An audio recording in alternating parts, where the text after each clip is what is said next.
Okay, we're going to be looking at absolute value equations, and the equation is y equals the absolute value of x. So it's shown here below, and this is my parent function. And the problems that we're going to be doing are just like the problems that we did with parabolas. We're going to look at equations like the one given below and compare these equations to the parent function. On this first equation, I have y equals the absolute value of x plus 3. So you need to recall what happened when we looked at the graph of y equals x squared plus 3. When we were comparing this graph to the parent function of y equals x squared, I said that this second equation here, when I graphed it, was just going to be this graph shifted up 3. When I compare this graph to its parent function, the shift is up 3. With problem number 2, the shift is down 4.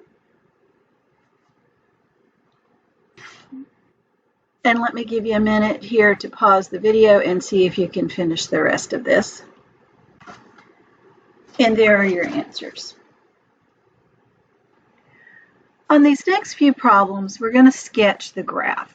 And we can either use our graphing calculator, and the directions are here in this box, or you can just make a quick sketch of the graph based on what you know about those shifts. The absolute value of x plus 5 is just going to be the graph of the absolute value of x shifted up 5.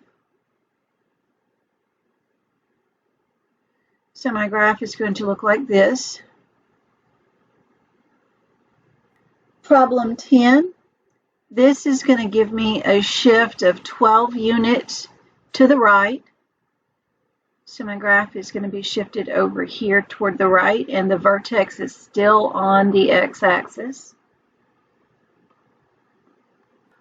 Problem 11, this plus 6 inside the absolute value tells me I'm going to have a shift that's left 6. And this minus 2 is going to be down 2. So this is where the vertex normally is on the absolute value of x. And I'm going to shift left 6, 1, 2, 3, 4, 5, 6, and down 2. So my graph's going to look something like that. And on problem 12, I'm shifting left 1, and down 3.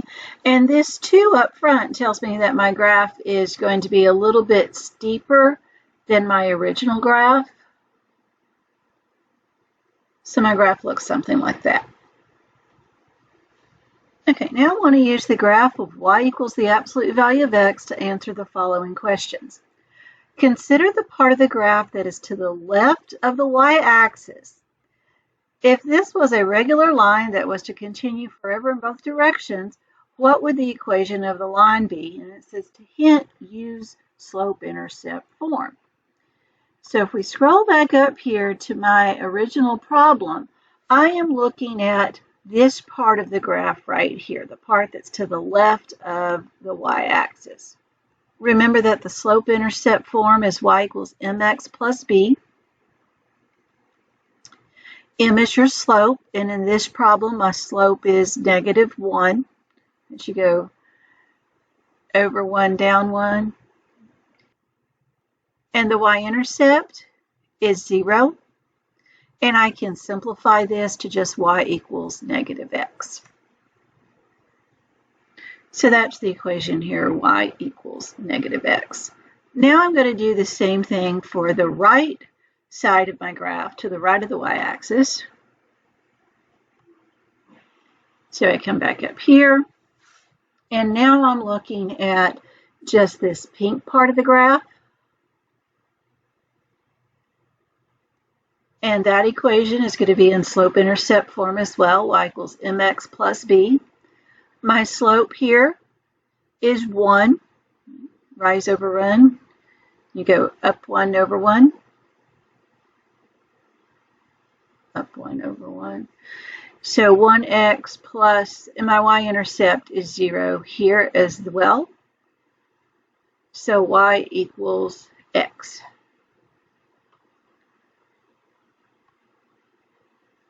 Okay, so toward the left of the graph, I have this equation.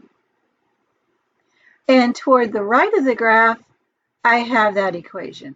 So I have y equals negative x for the equation when I'm less than 0 and y equals x when I'm at the right side of 0. That is where this function comes in. And notice that this is the definition of absolute value. The absolute value of x is x if x is greater than or equal to 0. And the absolute value of x is the opposite of x is if x is less than 0. An example of this first part would be the absolute value of 3 equals 3. An example of the bottom part, the absolute value of negative 5 equals 5.